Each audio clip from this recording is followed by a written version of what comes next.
This week on Rovo Automotive, the donor car's 8.8 rear end gets a new lease on life.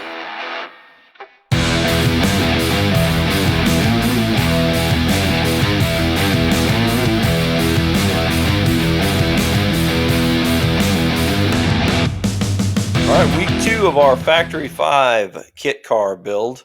This week we're going to talk about the restoration of the rear differential. So we've got our 94 Mustang GT donor car. You can see the guys, this is back in February of them pulling the rear differential out of the car. You got Coulter, Todd, and DJ who pretty much took care of that. We got it open, inspected it, everything looked good. The clutches looked good in it. This car did come with a 410 gear set in it, which is a nice performance upgrade. That'll be a nice addition to the car.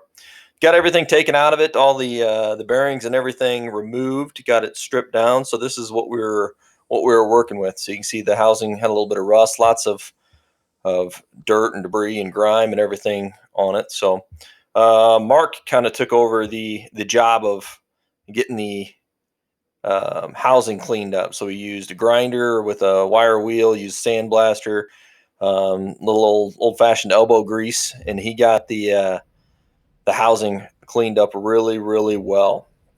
So there you can see at that point it's ready for some primer and some paint and to get reassembled.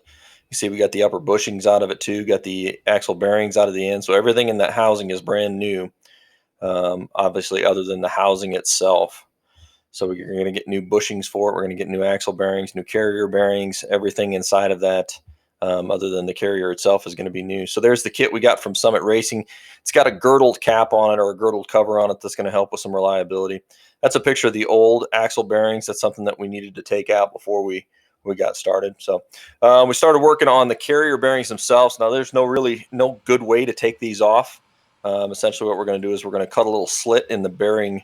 Well, I guess first thing you do is you take the cage off the bearing to where you're exposing the bearing surface itself. We're going to cut a small slit in it, kind of as a relief slit, and then we're going to use heat, and the heat's going to expand that bearing and allow it to kind of release from the carrier itself. And then we're going to use a air hammer that kind of persuades it off of the carrier itself. So like I said, it kind of mangles the bearing off. The carrier itself is in good shape, no issues there.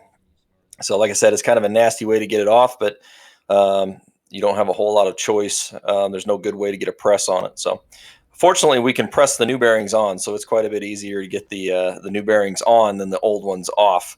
So this is kind of a time-lapse video of putting the new bearings on. So there we got the self-etching primer installed on the housing, starting to look really good.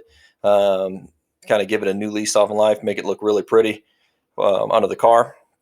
So it's going to get a coat of black paint, black enamel paint, kind of match the frame. The frame that we get from Factory 5 should be powder coated in black, so it should be a nice match for that.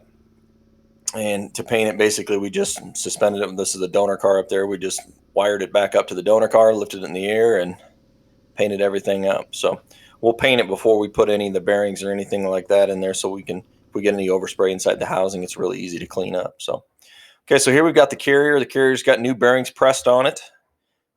We've already gone through a setup process. So when you do the rear end, you've got to set backlash. There's some other settings that have to be set. You need to position the carrier in the rear end correctly from right to left. So we've already done this. It's called a setup process. So we'll actually use shims on each side of the carrier to move that ring gear, which Mark has in his hand, closer or further away from the pinion, which is still in the housing right now. So we've done that. We've got our setting where we want it. So now we need to take the old pinion off, because to do this, you have to take this apart several times. You have to set the pinion depth. So in other words, how far this gear that we're taking out right here, how far that goes into the housing. So once we've done that, we've got everything set. We know the amount of shims that go in there. Now we need to press on the permanent, or the new bearing. We need to press it onto the pinion itself. So that's what we're doing right here. We've got the shim in there that determines how deep that goes into the housing, or how deep that meshes into the ring gear itself. Once we've got that set, now we can put it back into the housing. It gets a new bearing. It gets a piece called an oil slinger, and then it gets the new seal.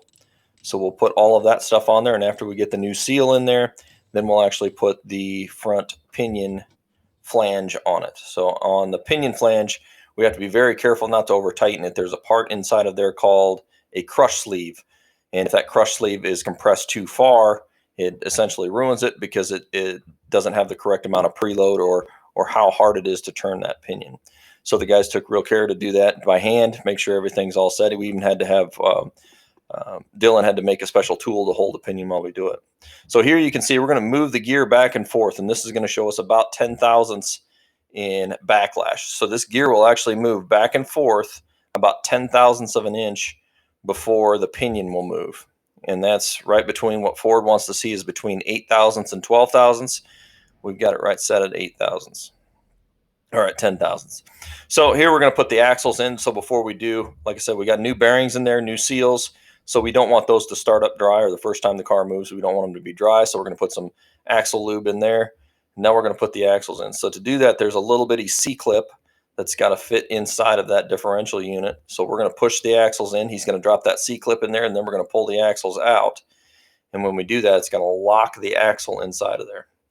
So now we're going to turn it to make sure everything moves. And now there's a small pin that goes through the center of the differential that locks those axles in place and doesn't let them push in any further. So that's what he's dropping in there, and we'll get that tightened down. And after we do that, that differential is pretty well all set up, ready to go. Now we can put the cover on it. The cover we chose to go with was a girdled cover.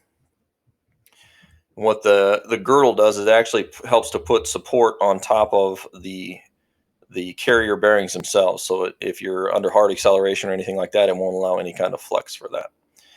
So that's pretty much it. I'll put that on there, and then we went back and retorqued those bolts, and that's our finished rear differential. Got a Ford Racing logo on there. You can see on either side of that the preload or the tension on the girdle itself. So it turned out really, really nice. We got to put some brake rotors on there and get the calipers hung, and then that thing is ready to go. All right, so next up is the transmission. We'll try to shoot that on our next video. As always, thanks for watching. Thanks for the support.